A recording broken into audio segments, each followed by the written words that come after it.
예배 자리에 나오신 여러분들을 주의 이름으로 환영합니다. 우리 이 시간 함께 사도신경으로 우리의 믿음을 고백하도록 하겠습니다. 나는 전능하신 아버지 하나님 천지의 창조주를 믿습니다. 나는 그의 유일하신 아들 우리 주 예수 그리스도를 믿습니다.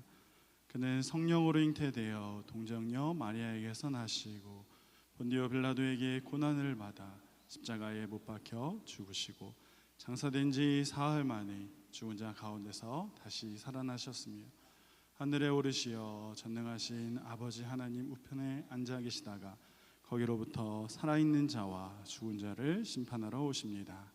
나는 성령을 믿으며 거룩한 공교회와 성도의 교제와 죄를 용서받는 것과 몸의 부활과 영생을 믿습니다. 아멘.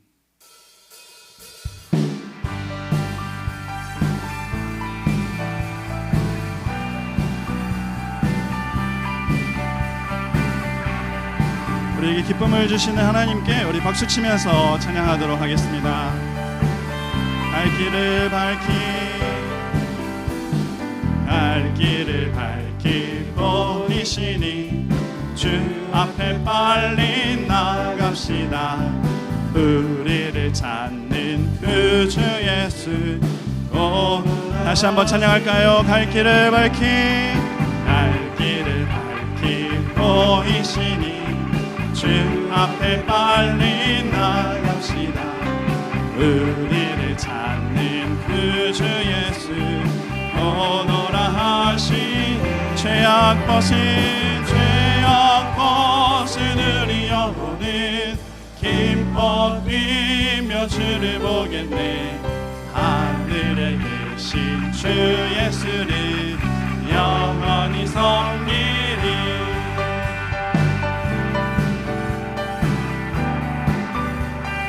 우리를 오라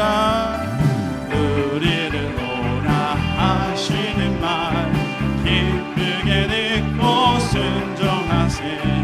그 주를 믿기 지체 말고 속속히 나가 죄악 벗은 우리 영혼이 기뻐 뛰며 주를 보겠네. 하늘에 계신 주 예수를 영원히 섬기리.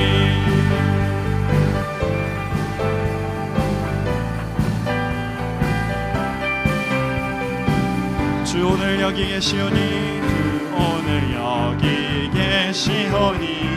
나와서 주의 말씀 듣기도 하며 생각하니 잠들이신. 다시 한번 고백합시다. 주 오늘 여기 계시오니 나와서 주의 말씀 듣기도 하며 생각하니 잠들이시로다. 죄악 벗은 우리 영혼이 기뻐 뛰며 주를 보겠네. 하늘에 계신 주 예수를 영원히 죄악 벗은 우리 영혼이 기뻐 뛰며 주를 보겠네. 하늘에 계신 주 예수를 영원히 섬기리.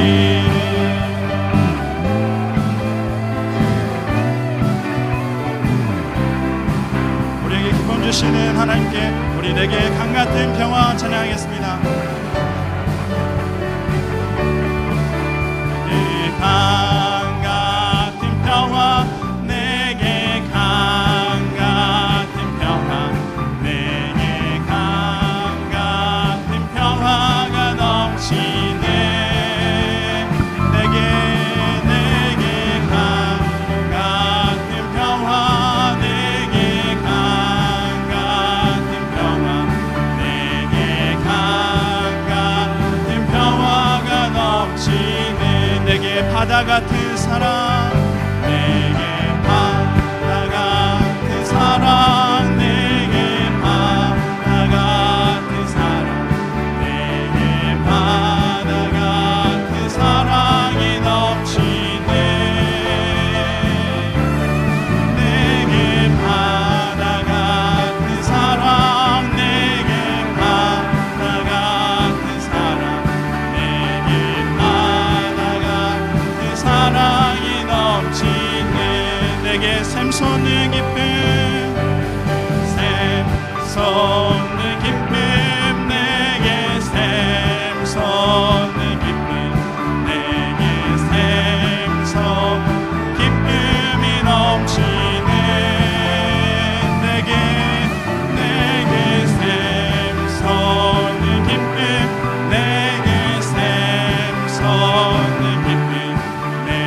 우리의 기쁨 주신 하나님께 영광의 박수 올리겠습니다. 아멘.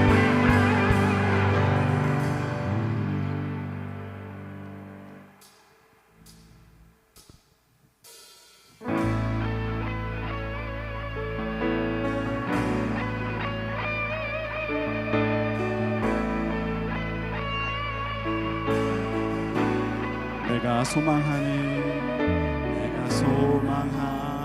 아버지 나라 주님 오시는 그날 완성되리 우린 고대하네 주님 오시는 그날을 마라나타 비록 부족함과 슬픔 많아도 주를 알아갈 때 참 만족이네 우린 기대하네 주님 오시는 그날을 마라나타 주 다시 오시는 다시 오시는 그날에 우리 보게 되리 모든 나라와 모든 열방이 주께 경배하는 그날을 주님의 하늘에 이루어지듯 이 땅에 이루어지는 그날 모든 아픔 모든 눈물 모두 씻겨지리 부활의 영광 이 땅에 이루어질 때 새 노래로 찬양하리라 주를 향한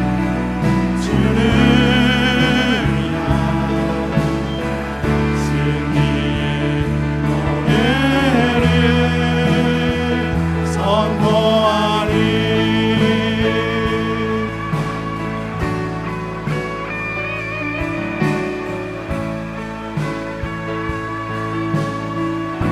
내가 소망하는 아버지 나라 주님 오시는 그날 완성되리 우린 고대하네 주님 오시는 그날을 마라나타 비록 부족함과 슬픔 많아도 주를 알아갈 때 참 만족이네 우린 기대하네 주님 오시는 그날 마라나타 주 다시 오시는 다시 오시는 그날에 우리 보게 되리 모든 나라와 모든 열방이 주께 경배하는 그날을 주님의 뜻이 하늘에 이루어지는 이 땅에 이루어지는 그날 모든 아픔 모든 눈물 모든 씻겨지리 부활의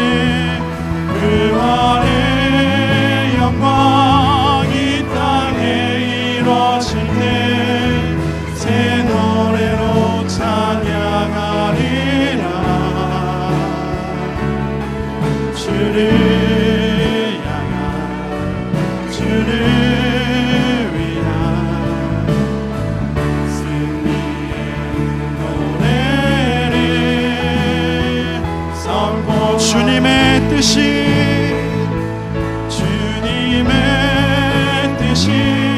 하늘에 이루어지듯 이 땅에 이루어지는 그날 모든 아픔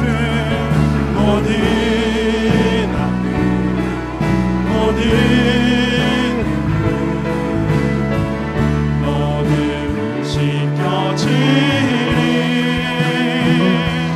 부활의 영광 이 땅에 이루어지네 새 노래로 찬양하리라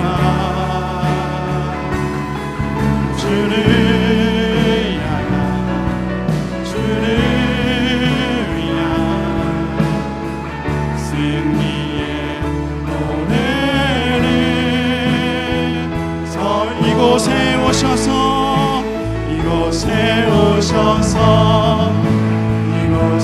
앉으소서 이곳에서 드리는 예배를 받으소서 주님의 이름만이 오직 주의 이름만 이곳에 있습니다 하늘의 문을 여소서 이곳을 주목하소서 주를 향한 노래가 꺼지지 않으리 하늘을 열고 보소서 이곳에 임재하소서 주님을 기다립니다 기도의 향기가 하늘에 닿으니 주여 임재하여 주소서 이곳에 오셔서 이곳에 앉으소서 이곳에서 드리는 예배를 받으소서 주님의 이름만이 오직 주의 이름만 이곳에 있음 이곳에 오셔서 이곳에 앉으소서 이곳에서 드리는 예배를 받으소서 주님의 이름만이 오직 주의 이름만 이곳에 있습니다 오직 주의 이름만 이곳에 있습니다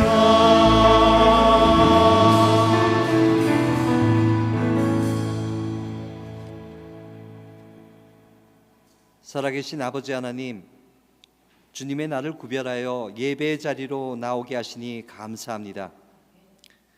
오직 하나님의 은혜로 우리가 구별된 자리에 설 수 있음을 고백합니다. 오늘은 욥의 고백처럼 주께 대하여 귀로 듣기만 하는 것이 아니라 이제는 눈으로 주를 뵙는 영광과 은혜를 내려 주시옵소서. 하나님, 지난 시절을 돌아보면 우리에게 의란 하나도 없는 듯합니다. 성도라는 옷을 입었어도 하나님의 말씀을 깨닫지도 못하고 가슴에 품지도 않고 거듭하여 실족하고 어리석고 연약해 믿음의 반석 위에 서지 못했습니다. 그러나 부끄러움을 뒤로 하고 의인을 부르러 온 것이 아니요 죄인을 불러 회개시키러 오셨다는 말씀에 기대어 주께 나아갑니다. 저희의 죄와 허물을 용서하시고 기억하지 마시옵소서. 부유하게 베푸시는 하나님, 이 시간 개인과 가정과 공동체의 필요와 소망을 가슴에 품고 나왔습니다. 주께 열심으로 간구합니다. 주님, 응답하여 주시옵소서.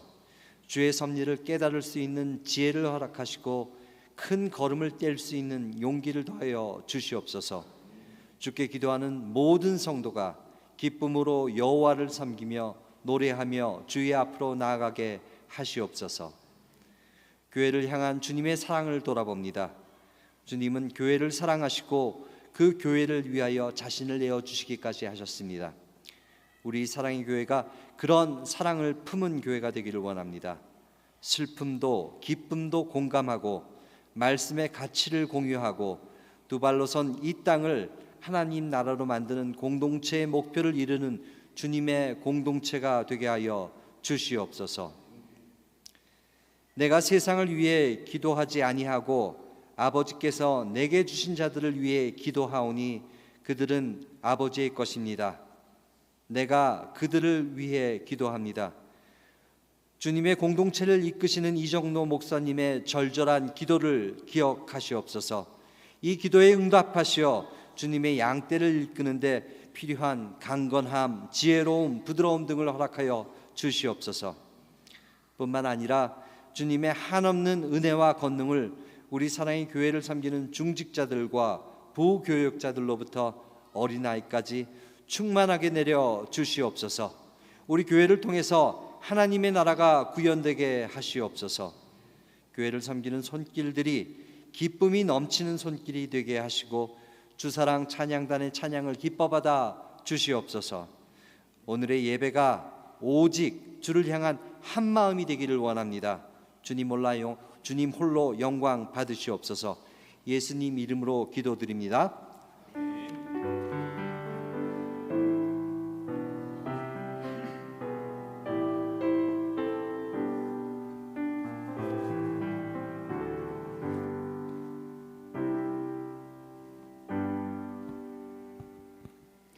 교회 소식 전하겠습니다. 주보를 참고해 주시고요. 새벽 예배, 또 금요 기도회, 또 이번 주부터 시작하는 목장 예배, 우리 교회에서 드려지는 예배에 또 관심 가지고 마음과 정성을 다해서 참여해 주시기를 부탁드립니다. 8월 9일 금요일 이번 주 금요 기도회에는 청소년부 주관 개학 부흥회가 있습니다. 우리 함께 참석하셔서 우리 청소년들을 위해서 다음 세대들을 위해서 함께 기도해 주시기를 바랍니다. 오늘부터 하반기 목장 모임이 시작됩니다. 우리 모이기에 힘쓰고 또 서로 위로가 되고 격려가 되는 성도의 교제가 있는 그런 귀한 목장 예배가 드려지기를 소망합니다. 청년부 MT가 8월 14일, 15일 이틀간 진행이 됩니다. 성도님들 많은 관심과 기도 부탁드립니다. 또 교사 세미나가 8월 18일 주일 오후 1시에 초동부실에서 있습니다. 그리고 다음 주 11일 일부 예배 후에 위원장 원례회가 2층 휴게실에서 모이도록 하겠습니다. 찬송가 317장 찬송하면서 준비한 예물 드리겠습니다.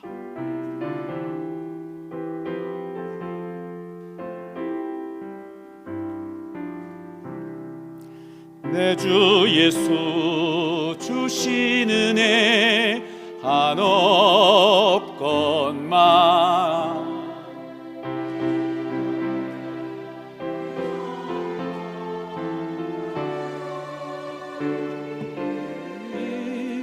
주 예수여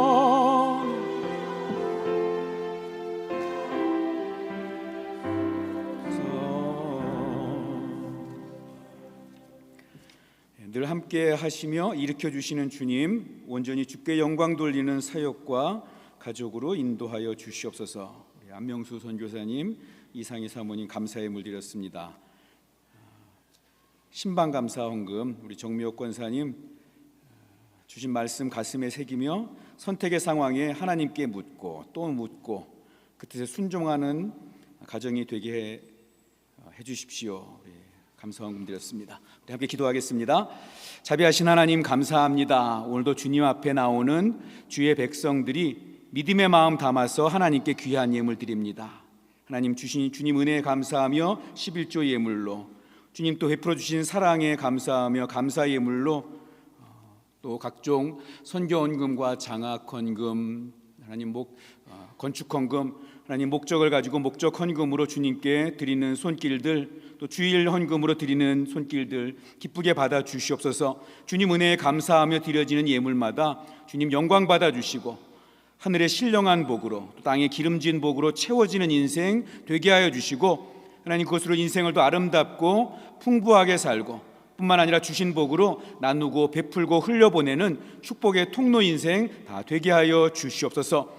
특별히 이 시간 예배하면서 우리 마음이 아프신 분들, 또 몸이 아프신 분들, 환경과 조건이 어려운 분들에게 주님께서 찾아가 주시고 그 마음과 상황과 형편을 어루만져 주셔서 하나님께만 마음의 시선 늘 고정하고 주님의 음성에 귀 기울이고 또 들은 음성 마음에 담아서, 그래서 그 속에서 놀라운 주님의 생명이 일어나는 그런 큰 은혜가 꼭 있도록 하나님 함께하여 주시옵소서. 예수님의 이름으로 기도하옵나이다. 아멘.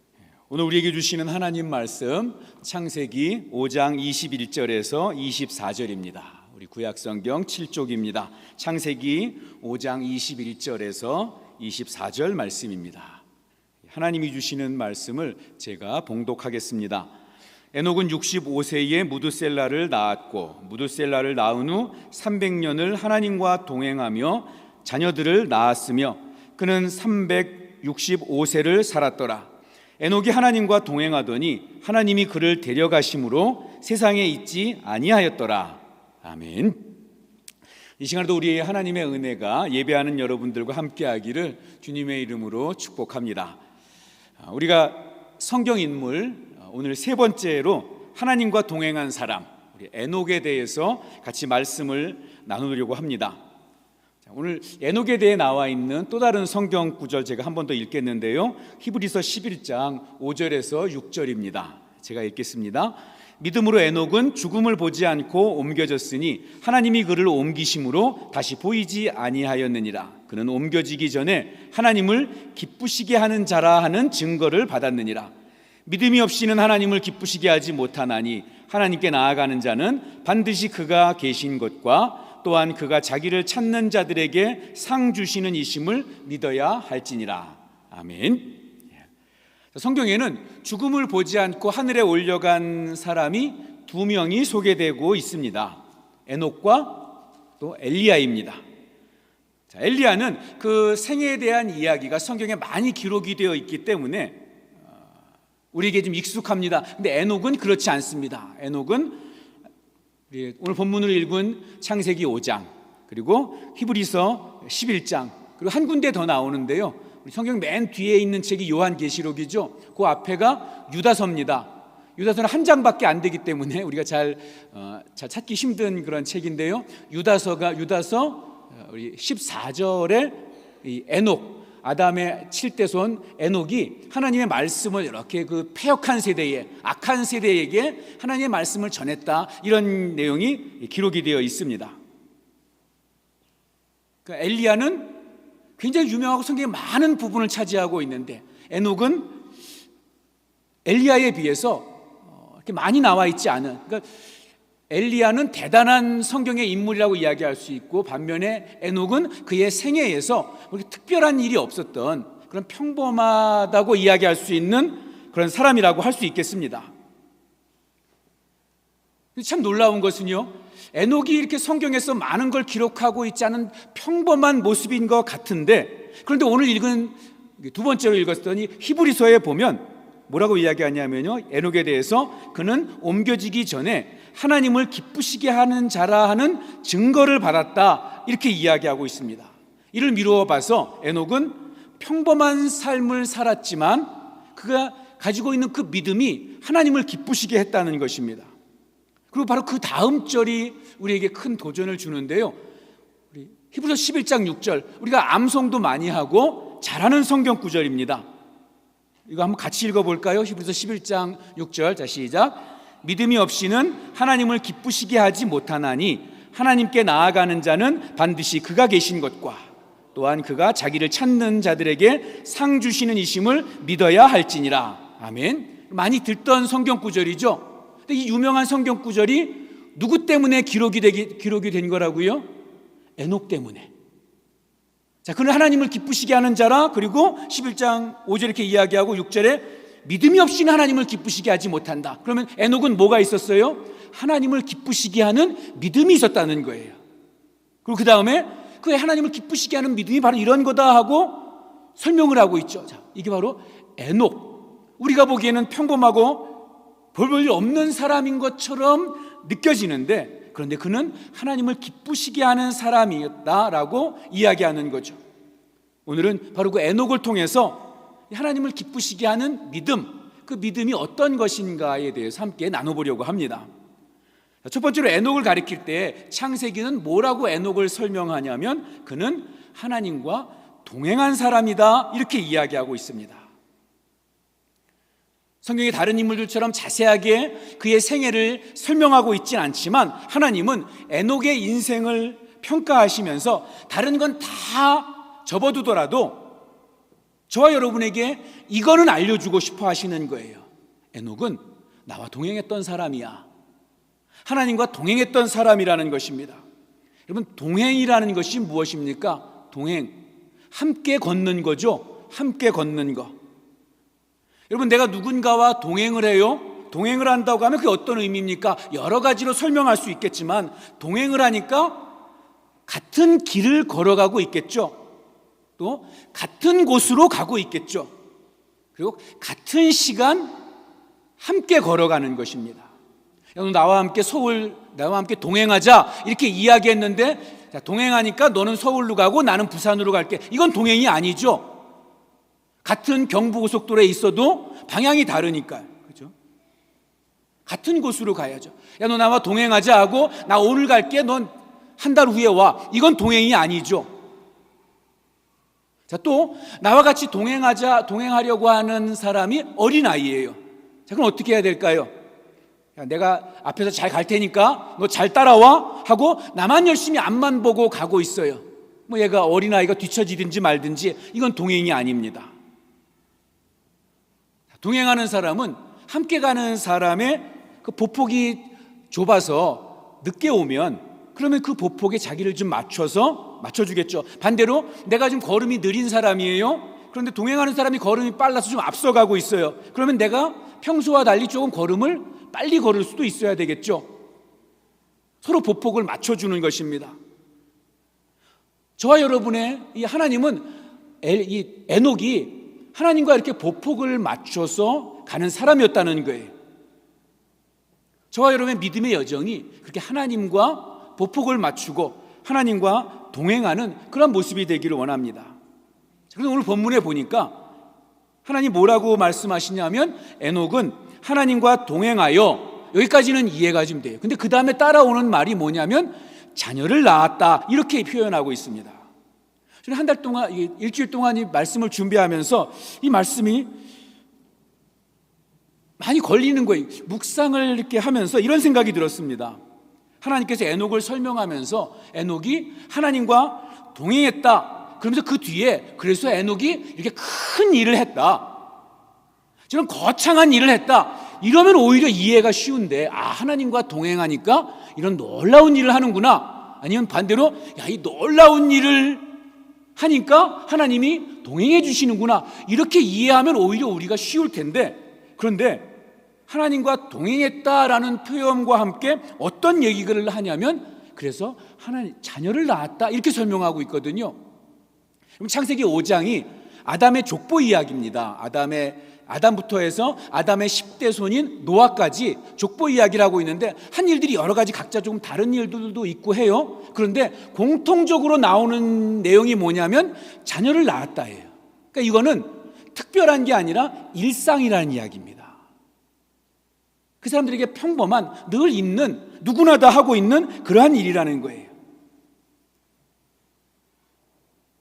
만약에 하나님과 동행하면서 그 사람이 교회를 크게 건물을 지었다, 남들에게 인정할 만한 놀라운 성공을 했다, 남들에게 박수 받을 만큼 인기 있고 높은 자리에 있었다, 이렇게 기록을 했으면 오히려 우리가 받아들이는 게 괜찮은데, 쉬운데, 그는 하나님과 동행을 하며 그의 아버지도 그랬고 할아버지도 그랬고 옆집도 그랬고 다 하는 뭘 해요?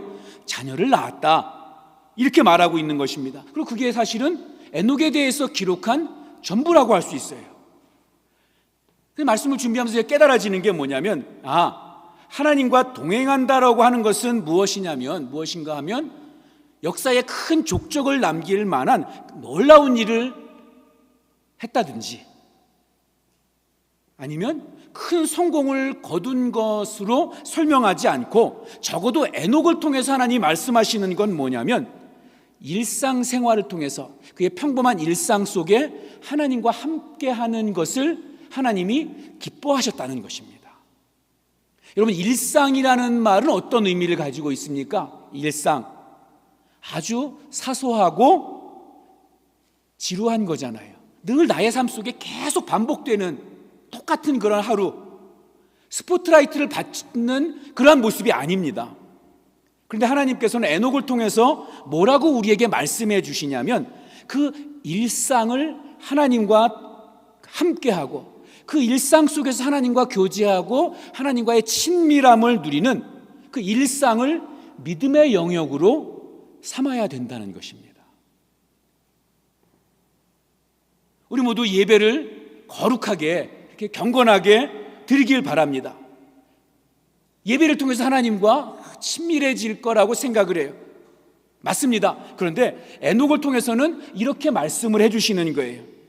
그 예배뿐만 아니라, 기도하는 그 시간뿐 아니라, 찬양하는 그때뿐 아니라, 우리가 이제는 지루하고 사소한 늘 반복되는 그러한 일상, 밥을 짓고 애들을 씻기고 옷을 세탁하고 직장에 출근하고 출근해서 사람들과 함께 부대끼며 일을 하고 또 가족들과 사랑을 나누고, 이 모든 부분들이 하나님이 기뻐하시는 믿음의 영역이라는 것입니다. 하나님과 동행한다는 것은 하나님과 함께 살아간다는 이야기입니다. 전 여러분들이 그렇게 일상 속에서 하나님과 동행하시는 삶이 되기를 축복합니다. 하나님과 동행하면서 밥을 지으시고, 하나님과 동행하면서 직장에 일을 하시고, 하나님과 동행하면서 아이들을 대해주시고, 하나님과 동행하면서 저와 여러분의 사소한 일상들을 하나님과 함께하고 하나님과 교제하고 하나님과의 친밀함을 누리며 살아가는 그런 은혜가 있기를 주님의 이름으로 축복합니다. 두 번째로 나누려고 하는 것은 뭐냐면요, 동행이니까, 동은 함께 한다는 거잖아요. 행은 뭡니까? 행은 걸어간다는 거죠. 그 동행은 하나님과 함께 할 뿐 아니라 하나님과 함께 걸어가야 되는 거예요.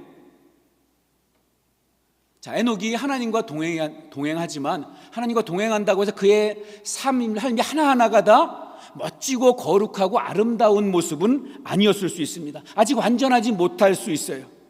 많은 허물과 실수가 있습니다. 넘어지고 자빠지는 경우도 있습니다. 마치 아기가 걸음마를 처음 배울 때처럼 가다가 주저앉기도 하고 쓰러지기도 합니다. 그런데 그렇게 넘어지고 자빠지고 그리고 다시 또 일어나서 또 앞으로 계속 걸어가고,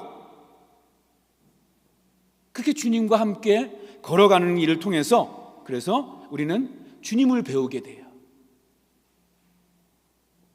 찬송가 430장이죠. 어린아이 같은 우리 미련하고 약하나, 그러나 주님 손 붙잡고 걸어가니까, 날마다 걸어가니, 그러니 하나님 앞에서 그 믿음이 성장하고 삶이 성장하고 아름다운 모습으로 다듬어지는 거죠. 그렇게 가다가 주님의 마음도 깨닫게 되고, 그렇게 걸어가다 보니 나의 허물도 깨달아져서 바꾸게 되고, 그리스도의 장성한 분량까지 이르게 되는 거죠.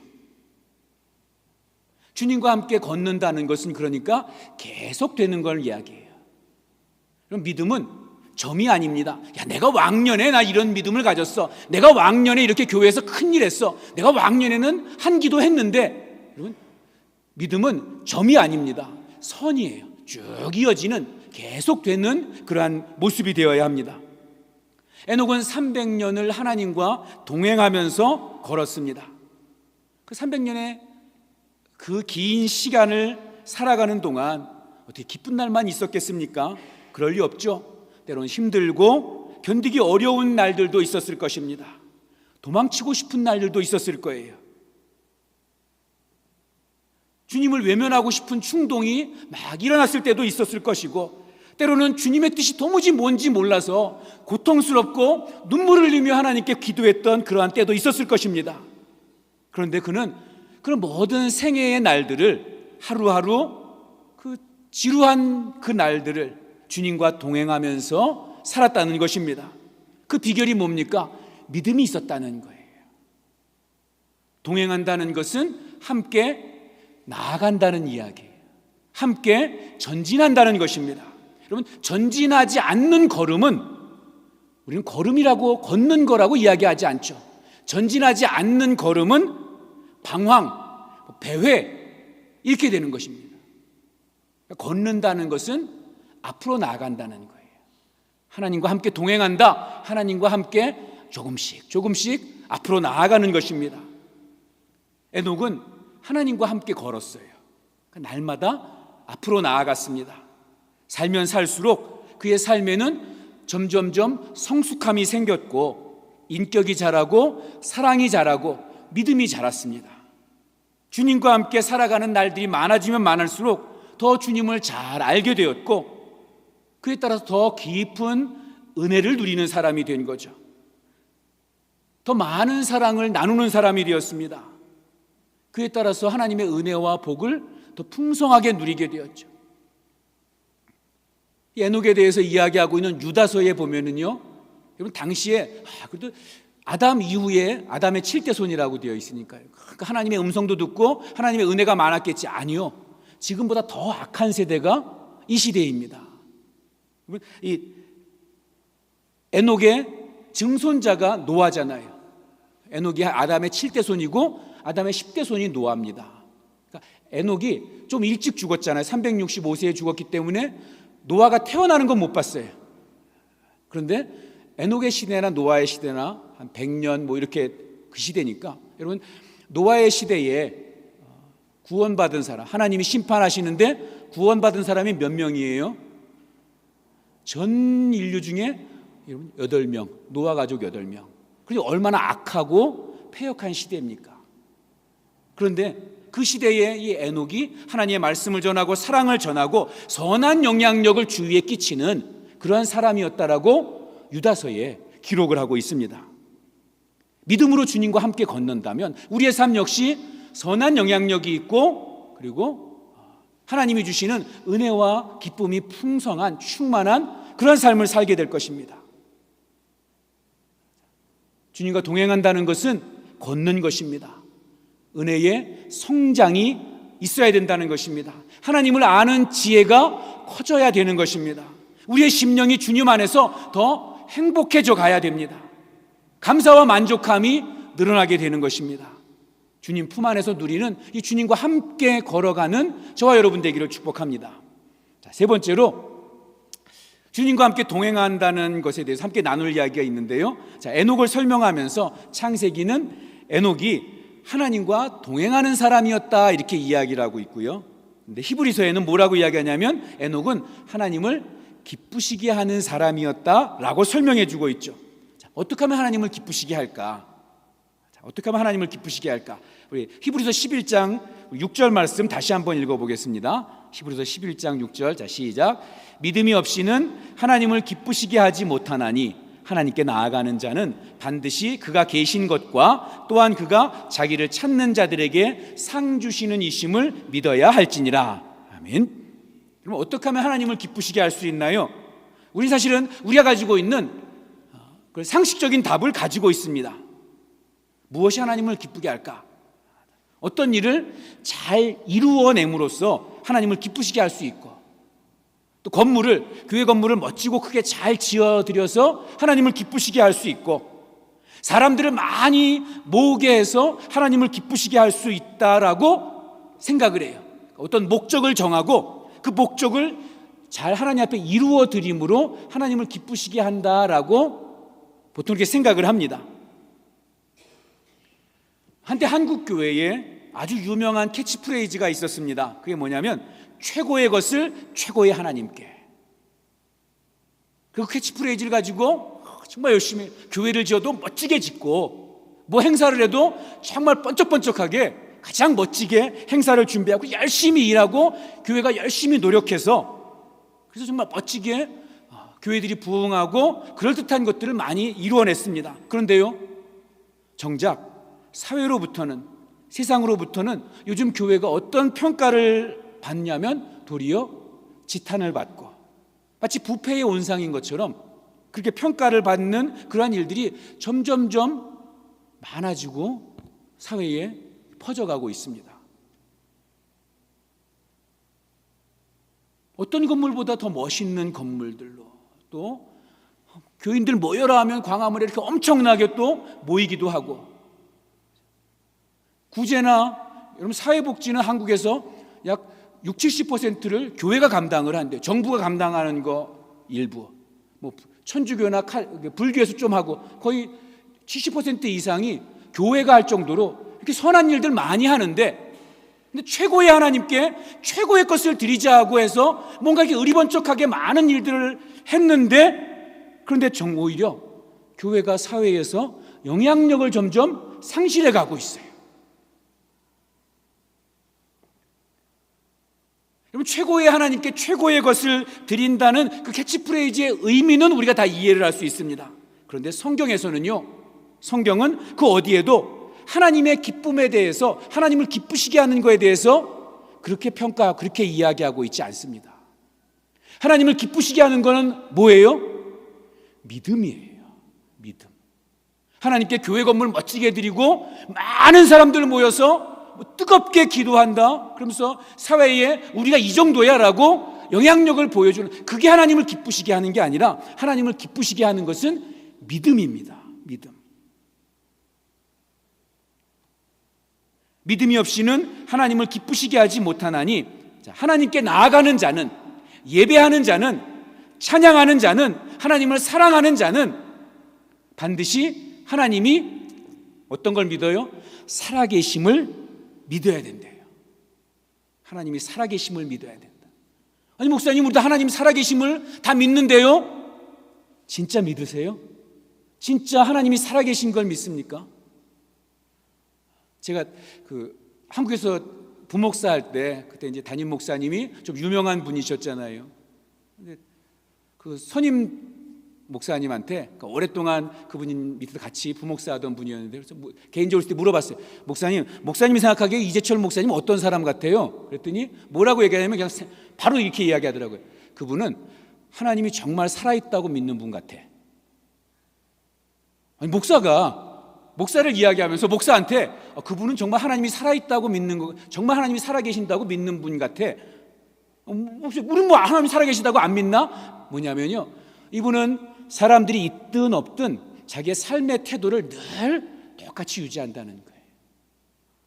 많은 사람들 앞에서 설교할 때나 아니면 혼자 있을 때에도 늘 똑같은 모습으로 늘 하나님 앞에 있는 것처럼, 하나님 앞에 내가 하나님 앞에 서 있는 것처럼 그게 늘 일관되게 살아간다는 것입니다. 여러분, 전도하거나 뭐 이렇게 하다 보면 그 부딪히는 분이 교회 얘기를 끄면 막 즐겁을 하는 분들이 있어요. 근데 이게 이야기를 들어보면 결국은 뭐냐면 장로한테 사기당하고 집사한테 사기당하거나 이런 경험들이 있는, 어떤 인격적인 모욕을 당한 그러한 경험들이 있는 분들이, 근데 뭐 의외로 많아요. 사기꾼 중에. 이분들이 교회에 아무리 큰 직분을 가지고 있어도 하나님이 살아계신다고 믿는 걸까요? 아니, 하나님이 살아계신다고 믿으면 그럴 수 없죠. 교회에서는 경건한 것처럼 함께 예배하고 찬양하는데 교회 문 열고 밖에 나가면 믿지 않는 사람들보다 더 악한 일들을 하고 살아간다면, 더 악하진 않아도 사람들을 존중하고 그리스도인다운 모습으로 살아가지 않으면 정말 하나님 살아계신다고 믿게, 하나님은 교회 안에만 살아계신다, 예배당 안에만 살아계신다고 믿는 건지는 모르겠어요. 그런데 하나님을 기쁘시게 하는 그러한 사람, 어떤 사람인가? 하나님이 살아계심을 믿는 거예요. 여러분, 이 사실 또한 우리에게 얼마나 힘이 되는지 몰라요. 하나님이 에녹이 가진 어떤 특별함 때문에 에녹을 기뻐하는 게 아니었다는 것입니다. 그가 많은 재물을 가지고 있어서 또는 그가 학벌이 좋아서, 가문이 좋아서 어떤 이유와 조건 때문에 하나님이 에녹을 기뻐하시고 에녹과 동행했다면, 그러면 그런 조건이 없는 사람들, 그런 환경 속에 태어나지 못한 그러한 사람들은 하나님을 기쁘시게 하지 못한다는 이야기잖아요. 돈이 없고 재능이 없고 집안이 뛰어나지 못하고 내가 또 내 생애에서 이루어낸 그런 놀라운 성공이 없으면 하나님과 동행하는 삶을 살지 못한다는 얘기가 될 텐데, 그런데 하나님은 그런 거 이야기하지 아니하시고 뭐예요? 하나님이 살아계심을 믿고 있다면, 하나님이 살아계심을 믿으면 하나님을 기뻐하시는, 하나님이 동행해 주시는 그러한 인생이 될 수 있다는 거니까 여러분 얼마나 위로가 되고 힘이 됩니까? 사람들은 그런 거를 기준으로 여기는 경우가 많아요. 여러분, 우리도 하나님과 동행, 하나님이 죽지 않고 천국에 하늘로 들려 올려진 사람 엘리야는 잘 알잖아요. 다 기억하잖아요. 엘리야가 어떤 일을 했고 놀라운 거, 하늘에서 불을 끌어서 갈멜산에서 이기고, 그렇죠? 바알과 아세라 선지자 850대 1에 싸워서 이기고, 여러분 3년 반 동안 비가 안 오겠다가 비가 오게 하고, 놀라운 일을 한 엘리야는 기억을 하는데 평범한 에녹은 잘 기억을 못해요. 그러니까 우리의 기준이에요. 대단한 걸 가지고 있으면 훌륭하고, 평범한 속에서는 별 볼 일 없고, 우리 그런 기준으로 믿으면서도 살아가고 있습니다. 그런데 하나님은 뭐라고 얘기하시냐면 오직 믿음. 엘리야도 내가 기뻐하지만 에녹도 내가 기뻐한다. 그럼 여러분, 적어도 우리는 하나님 앞에서 낙심할 필요가 없는 거죠. 왜요? 하나님이 중요하게 여기는, 하나님이 살아계신 하나님이라는 것을 내가 믿고 있으니까 나는 하나님을 기쁘시게 할 자격을 가지고 있다는 거예요. 그리고 그 다음에 하나님께 나아가는 자는 반드시 그가 계신 것과, 그리고 그 다음에 뭐예요?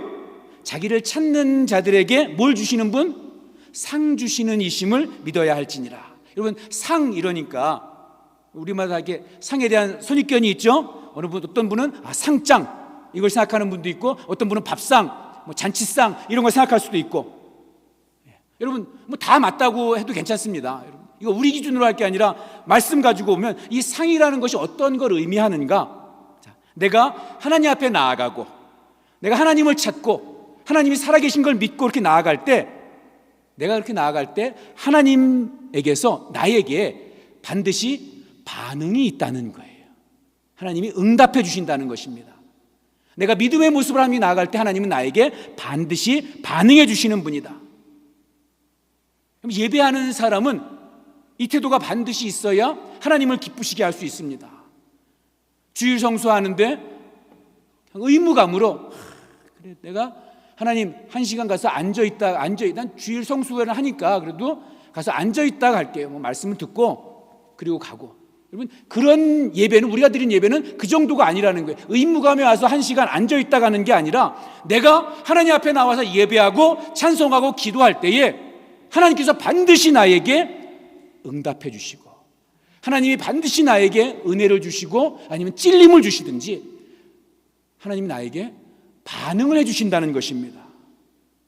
늘 말씀드리죠. 예배는 하나님 앞에 내가 드리는 것, 이거 쓸모없다는 게 아닙니다. 내가 드리는 것으로 끝이 아니라 예배에 진짜 중요한 건 뭐예요? 내가 드리고 하나님께 내가 반드시 받아야 됩니다. 받아야죠.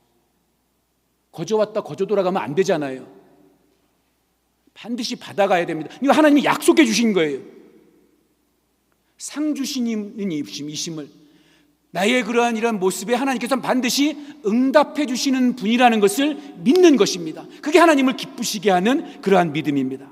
에녹은 하나님을 기쁘시게 하는 사람이다라는 말을 들었어요. 이것은 하나님 앞에 뭔가 해드린 것이 아니라 하나님이 살아계심을 믿고 그 악한 세대에도 하나님 붙잡고 살아가고, 그래서 하나님 앞에 나아가고, 그뿐만 아니라 하나님은 나의 모습에, 나의 이런 믿음의 모습에 반드시 응답해 주시는 분이라는 것을 늘 기대하며 하나님의 그 리액션을 기대하며 믿고 살아갔다는 것입니다.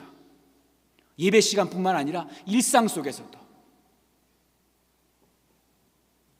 제가 어릴 때 살던 동네 입구에 그 상여막이라는 것이 있었어요. 혹시 상여막 아세요?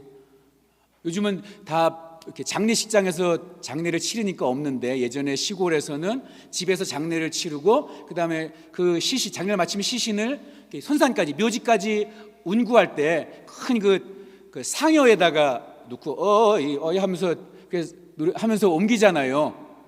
근데 그게 규모가 있고 동네에서 동네 재산으로 만들어서 그걸 보관하는 곳이 동네 한가운데 보관했어요. 동네 바깥에 약간 좀 약간 으슥한 곳에 이렇게 막을 하나 지어놓고 거기다가 보관을 해요.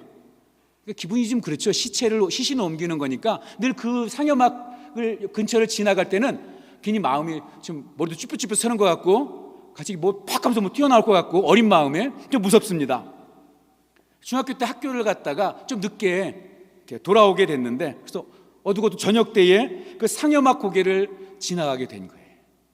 얼마나 혼자 지나가는데 얼마나 무섭습니까? 막 머리도 탁 쓰는 것 같고 뭐 튀어나올 것 같고. 지나가고 있는데 갑자기 뒤에서 소리가 나는 거예요.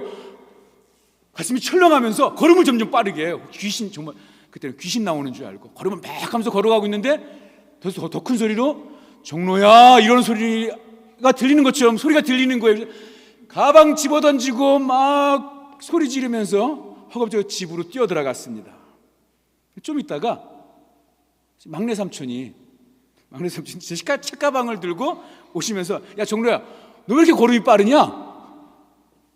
삼촌이 읍내 갔다가 저기서 버스에서 내려서 오다가 보니까 앞에 제가 걸어가는 게 보이니까 같이 가려고, 혼자 무서워할까봐 그래서 제 이름 정로야 불렀는데, 저는 이게 그 웅성거리는 소리로 들리고 무서워서 귀신 나온 줄 알고 허겁지겁 울면서 달려서 집으로 뛰어들어간 거죠.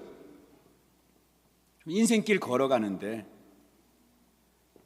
나를 걱정하시는 주님께서 나를 쫓아오시고 함께 가자고 부르시고 계십니다. 근데 우리는 그것도 모르고 혼자서 더 빨리 도망치고 있지는 않습니까? 나 혼자 모든 걸 내가 다 짊어지고 내 힘으로 감당하려다가 지치고 쓰러지고 그렇게 멈춰 있는 것은 아닙니까? 하나님과 동행하시기 바랍니다. 하나님과 함께 가십시오. 하나님이 멈추라고 하면 멈추고 가자고 하면 가고, 하다가 야 이제 너 좀 쉬어야 되겠다, 쉬자 하시면 쉬어도 괜찮습니다. 그리고 쉬었다가 이제는 좀 우리 한번 달려가 보자 하시면 또 달려가면 되는 거잖아요. 여러분, 이 땅에서 우리가 누리는 최고의 기적이 죄인인 우리가 하나님과 동행하는 거 아닙니까? 사랑하는 여러분, 나를 사랑하셔서 신령한 은혜와 축복을 가지고 오셔서 동행하자고 부르시는 그 주님의 손길을 느껴보시기 바랍니다. 믿음을 가지고 그 주님과 함께 걷기를 사모하시기 바랍니다. 하나님이 살아계신다는 거 믿고 늘 하나님 앞에서 꽃이 피는 들판뿐 아니라 험한 골짜기라도 주님과 동행한다면 기쁨으로 채워질 수 있습니다. 어린아이와 같아서, 그래서 미련하고 약하지만 주님 손에 이끌리면 생명길 걸어가는 것입니다. 하나님이 도우시고 인도해 주실 것입니다. 여러분의 삶을 그 놀라운 하나님의 사랑으로, 인도하신 하나님의 은혜로 채우시기를 바랍니다. 저와 여러분이 그 은혜 맛보면서, 그래서 그 하나님과 동행하는 길 끝에 우리를 위해서 예비한 면류관이 기다리고 있는데, 저와 여러분이 모두 다 그 면류관 받아 쓰는 그런 복된 인생 되기를 주님의 이름으로 축복합니다. 기도하겠습니다. 거룩하신 아버지 하나님, 오늘 연약하고 부족한 우리에게 말씀 주셔서 감사합니다. 잘 박힌 못처럼 이 말씀이 우리 가슴에 꼭 새겨지도록 인도해 주시옵소서. 예수님의 이름으로 기도하옵나이다. 아멘. 오늘 우리 찬송가 430장 부르면서 예배를 마치겠습니다. 찬송가 430장 다 같이 일어나셔서 430장 찬양하겠습니다.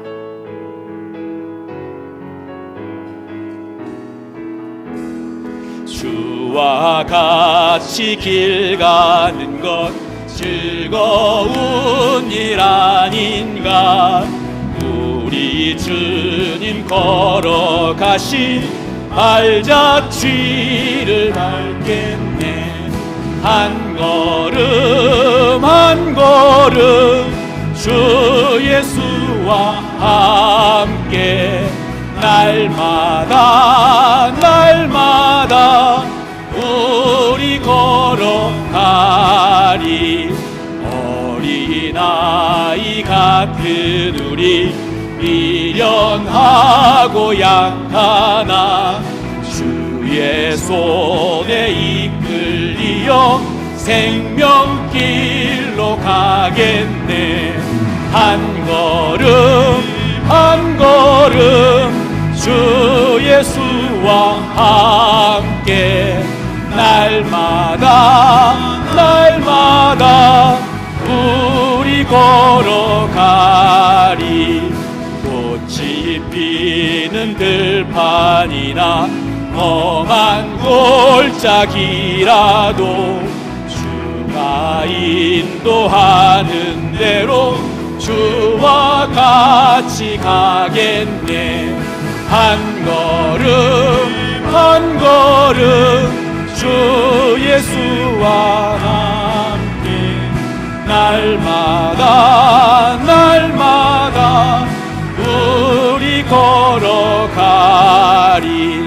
옛 선지자 에녹같이 우리들도 천국에 들려 올라갈 때까지 주와 같이 걷겠네.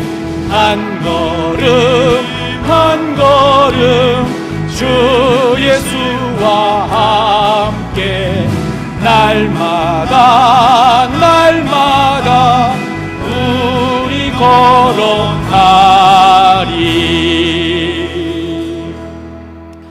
우리에게 생명 주시고 풍성하게 하시는 예수 그리스도의 은혜와 우리에게 복 주시기 원하는 하나님 아버지의 크신 사랑과 보혜사 성령님의 함께 하시고 역사하심이 날마다 주님과 동행하고 또 주님을 기쁘시게 하고 또 주님으로 기뻐하며 살기를 결단하는 주님의 사람들과 이분들의 가정과 일터 위에, 과테말라 사랑의 교회 위에, 땅끝에서 복음 전하는 선교사들 위에 꼭 함께하여 주시기를 간절히 축원하옵나이다. 아멘.